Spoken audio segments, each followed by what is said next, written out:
तो गाइस मैं हूं अंकित और आप देख रहे हैं रेसलिंग फैंस नेटवर्क। शुरू करते हैं गाइस अपनी बातों को। हम लोग सबसे पहले रेसलमीनिया के मैच कार्ड के बारे में बात करते हुए, तो देखो अभी तक थोड़ी सी कंफ्यूजन थी कि हमें रेसलमीनिया के अंदर LA Knight versus AJ Styles देखने को मिलेगा, क्या हमें लोगन पॉल वर्सेस रैंडी ऑर्टन देखने को मिलेगा, या फिर हमें कंबाइंड इनका मैच देखने को मिलेगा, एक मल्टी पर्सन मैच। तो ये अभी तक क्वेश्चनेबल था, लेकिन अभी इसका आंसर हमें कुछ हद तक मिल चुका है। मेल्टजर इसका जवाब देते हैं, डेव मेल्टजर, एंड उनका ऐसा क्लेम करना है कि आपको कंबाइंड मैच नहीं, मल्टी पर्सन मैच नहीं, बल्कि अलग अलग मैचेस देखने को मिलेंगे। यानी कि लोगन पॉल वर्सेस रैंडी ऑर्टन ये एक अलग मैच होगा यूएस टाइटल के लिए, AJ Styles versus LA Knight ये एक अलग मैच होगा। अब मुझे भी यही लग रहा था, मैंने आपको स्टार्टिंग में यही बताया था, लेकिन हो सकता है कि मल्टी पर्सन मैच स्टिल हो जाए। यू नेवर नो, डब्ल्यूडब्ल्यूई कब प्लान्स चेंज कर दे। अभी के हिसाब से मेल्टजर यही कहते हैं कि आपको ये वाला जो मैच है वो देखने को मिलेगा अलग अलग। यानी कि ये जो जितने 2-3 मैचेस हैं जो कंबाइन करके बताए जा रहे थे कि मल्टी पर्सन मैच में डब्ल्यूडब्ल्यूई कन्वर्ट कर सकती है, वो अभी के हिसाब से आपको अलग अलग देखने को मिलेंगे। Logan Paul versus Randy Orton, AJ Styles versus LA Knight, या फिर अगर केविन ओवेंस वगैरह भी इन्वॉल्व होने वाले थे तो शायद वो किसी और मैच में इन्वॉल्व होंगे। अब अभी के हिसाब से ये कुछ अपडेट है। मेरे हिसाब से ये एक अच्छा डिसीजन है। इससे जो कार्ड थोड़ा बड़ा भी दिखेगा, बिकॉज अभी हाल फिलहाल में आप देख रहे होगे डब्ल्यूडब्ल्यूई अपने मेजर पीएलईज में भी 4-5 मैचेस ही डाल रही है, तो वो बड़ी वाली वाइब नहीं आ रही कि अरे हमारा कार्ड इतना लंबा है, वो नहीं आ रही वाइब। तो एटलीस्ट रेसलमेनिया के अंदर ज़्यादा से ज़्यादा मैचेस डब्ल्यूडब्ल्यूई को कराने चाहिए ताकि वो लंबे कार्ड वाली वाइब है। ऐसे में अगर जितने अलग अलग मैचेस रहेंगे उतना बेटर रहेगा, स्पेशली जब आपका रेसलमेनिया 2 नाइट का हो रहा है। तो ऐसे में AJ Styles versus LA Knight ये फ्यूड भी काफ़ी पर्सनल है, तो इन माय ओपिनियन इस चीज़ को डब्ल्यूडब्ल्यूई को और पर्सनल बनाना चाहिए एंड एक सिंगल्स मैच में ही डालना चाहिए। तो अभी के हिसाब से मुझे भी ये लगता है कि सिंगल्स मैच होगा, बाकी वक्त बताएगा भाई। अभी के हिसाब से मोस्ट लाइकली यही कुछ बताया जा रहा है। आगे बढ़ते हैं, बात करते हैं अगली स्टोरी के बारे में, जो कि है विमेंस डिवीजन को लेकर। तो भाई एक डिमांड निकल के सामने आ रही है डब्ल्यूडब्ल्यूई फैंस की तरफ से, एंड ये डिमांड है एक मिड कार्ड विमेंस चैंपियनशिप के लिए। अभी रिसेंट में बहुत ज़्यादा डिमांड बढ़ी है, स्पेशली आफ्टर एलिमिनेशन चेंबर। अगर आप करंट विमेंस रोस्टर देखोगे ना, तो ऐसी बहुत सारी फीमेल सुपरस्टार्स हैं रोस्टर के अंदर जो कि टाइटल डिजर्व करती हैं। फैंस का कहना है लिव मॉर्गन डिजर्व करती हैं, कुछ लोग टिफनी का भी ऑलरेडी नेम ले रहे हैं, जेड कारगिल में पोटेंशियल दिखता है लोगों को, और भी ऐसे बहुत सारे नेम्स हैं। एनएक्सटी के अंदर कितने नए नेम्स डेवलप हो रहे हैं विमेंस डिवीजन में।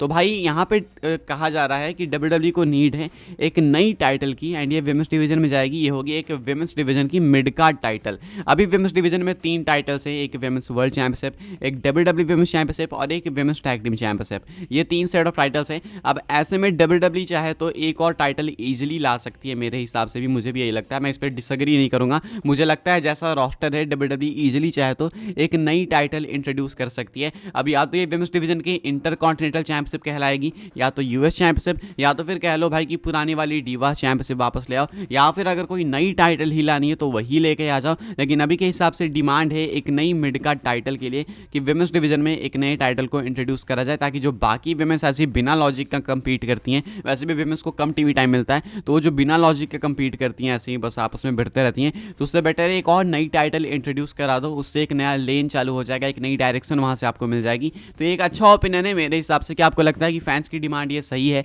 कमेंट करके बताना कि आपको लगता है कि रोस्टर के हिसाब से एक नई टाइटल आनी चाहिए, या फिर अभी जो है वो सही है। अपने ऑनेस्ट ओपिनियंस आप लोग कमेंट करके बता सकते हो। अगली स्टोरी कवर करते हैं गाइस, जो कि है एलिमिनेशन चेंबर के सक्सेस को लेके। ट्रिपल एच भाई फुल ग्लोट कर रहे हैं एलिमिनेशन चेंबर के सक्सेस से, फुल फ्लेक्सिंग चल रही है भाई। एलिमिनेशन चेंबर ऑस्ट्रेलिया में हुआ, पर्थ में हुआ, काफी ये सक्सेसफुल इवेंट था इन टर्म्स ऑफ रेवेन्यू वगैरह डब्ल्यूडब्ल्यूई के लिए।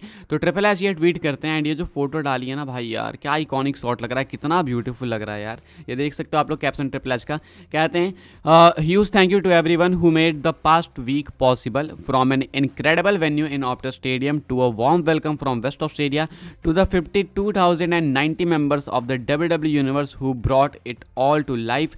WWE Chamber and Elimination Chamber Perth was unforgettable. Triple H कहते हैं उन सबको थैंक्स है भाई जिन्होंने पिछले हफ्ते हमारे एलिमिनेशन चेंबर को, जो कि वीकेंड में हुआ, इतना सक्सेसफुल बनाया, इतना अच्छा बनाया। काफ़ी अच्छा वेन्यू था ऑप्टस स्टेडियम, इतना अच्छा वेलकम दिया हमें वेस्ट ऑस्ट्रेलिया ने, एंड इतने सारे लोग 52,000 प्लस लोग जो कि अटेंडेंस में थे WWE यूनिवर्स के, उन सबको थैंक्स जिन्होंने इसको एक लिविंग एक्सपीरियंस बनाया। मतलब आई मीन कहने का मतलब है कि जिन्होंने इसको ऐसे इसमें जान डाल दी है, कुछ कहना है ट्रिपल एच का। एक तो भाई इसमें एग्जैक्ट वर्ड ढूंढना इतना मुश्किल है ना जान डाल दी पूरे शो में, ये कुछ कहना है ट्रिपल एच का। कहते हैं कि डब्ल्यूडब्ल्यूई चेंबर यानी elimination chamber Perth was unforgettable, यानी ये भूल नहीं सकते हैं। अब देखो भाई डब्ल्यूडब्ल्यूई इसको कंटिन्यू रखती है या फिर नहीं, क्या ये रेगुलरली ऑस्ट्रेलिया में जाएंगे, क्या ऐसे शोज डिलीवर करेंगे, वो अभी इन क्वेश्चन है, इन डाउट है।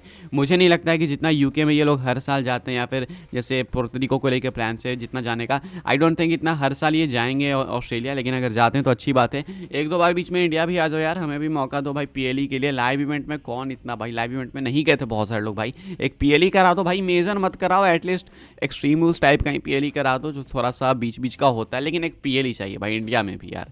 आगे बढ़ते हैं गाइस, बात करते हैं अगली स्टोरी के बारे में जो कि है रिया रिप्ली एंड बेकी लिंच के मैच को लेके, इसको लेके कंट्रोवर्सी है भाई। एंड ये कंट्रोवर्सी आपको मालूम ही होगा, शायद आपने अंदाजा लगा लिया होगा, ये लिव मॉर्गन के फैंस की तरफ से। एंड कल मैंने आपको बताया कि वी वांट लिव ट्रेंड हो रहा था ट्विटर पे, हालांकि बहुत ऐसे वो नहीं था कि 50-60 हज़ार ट्वीट हो गए, वो 5-10 हज़ार ट्वीट से ट्रेंड हो रहा था। लेकिन कल रात में इसने थोड़ी और आग पकड़ी एंड लोग इसको लेकर डिमांड कर रहे थे। कुछ लोग ऐसा क्लेम करना है कुछ सोर्सेज का कि रिया replay versus Becky Lynch match he of हो गया है। ये पता नहीं कहाँ से न्यूज़ निकल के सामने आई, मेरा तो दिमाग हिल गया सुन के कि बेकी लिंच अभी एलिमिनेशन चेंबर जीती है। एंड अभी कुछ सोर्सेज का कहना है कि ये मैच जो है डब्ल्यूडब्ल्यू ने ऑफ कर दिया। क्यों करेगी भाई डब्ल्यूडब्ल्यू?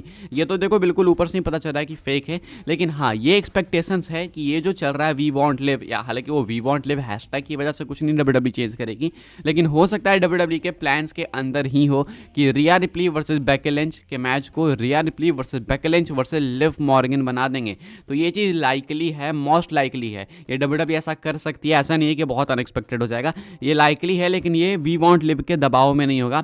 लोग कंट्रोवर्सी क्रिएट करने की कोशिश कर रहे हैं बट उससे नहीं होगा। अगर डब्ल्यूडब्ल्यू को करना होगा, प्लान्स में होगी ये चीज़ तो वो करेंगे, लेकिन इस कंट्रोवर्सी की वजह से नहीं करेंगे। तो चांसेस हैं, मैं आपको ये बता दूं। आगे बढ़ते हैं guys, next and final story cover कर लेते हैं जो कि है लीक्ड रेसलमेनिया के कार्ड को लेकर। वैसे तो हमें ऊपर से पता ही है कि रेसलमेनिया का कार्ड क्या होगा, मोस्ट लाइकली सब अंदाजा है कि क्या होने वाला है क्या नहीं, लेकिन इसके बावजूद अभी ट्विटर पर कुछ ऐसे मैच कार्ड वगैरह लीक हुआ है, तो मैं आपको दिखा देता हूँ। उसके बाद देखते हैं ये रियल है या फिर फेक है। तो आप लोग देख सकते हो कि 2 पेजेस का नाइट 1 नाइट 2 का। तो यहाँ पे आप लोग देख सकते हो कि ये नाइट 1 का कार्ड है। यहाँ पे क्लेम करा जा रहा है कि जो कॉनर मैग्रेगर है वो होस्ट करेंगे रेसलमेनिया को, फैंस को वेलकम करेंगे। अब ये पता नहीं आउट ऑफ नोवेयर कैसे आ गया, क्या पता ये माइक चैंडलर की वजह से हुआ है, नॉट श्योर, लेकिन अभी के हिसाब से यहाँ पे ये क्लेम करा जा रहा है। उसके बाद रिया रिप्ली डिफेंड करेंगे अगेंस्ट बेकी लिंच, ये है विमेंस वर्ल्ड चैंपियनशिप का मैच। उसके बाद जजमेंट डे जाएगी against Awesome Truth, undisputed tag team championship defend करेगी।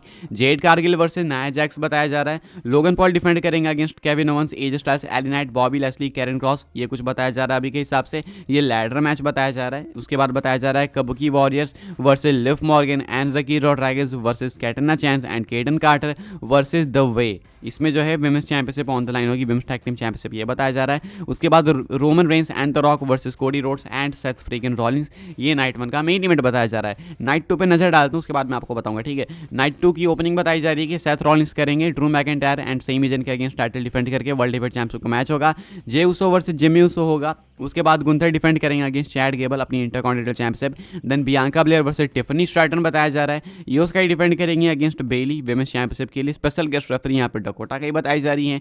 रोमन रेंस डिफेंड करेंगे against Cody Rhodes, undisputed WWE universal championship का ये वाला मैच होगा। अब क्या ये रियल है, क्या ये फेक है? देखो भाई ये मोस्ट प्रेडिक्टेबल कार्ड है, मतलब ये कोई भी प्रेडिक्ट कर सकता है। अभी के हिसाब से कुछ हद तक ये रियल लगेगा, लेकिन ये रियल नहीं है, ये हम लोग बता सकते हैं नाइट 1 के चौथे मैच को देख के।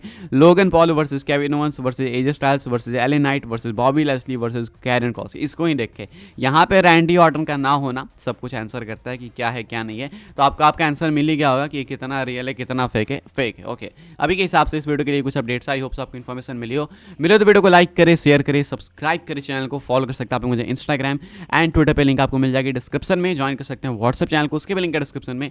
मिलते हैं अपनी नेक्स्ट ऑफर काफी इंटरेस्टिंग वीडियो में।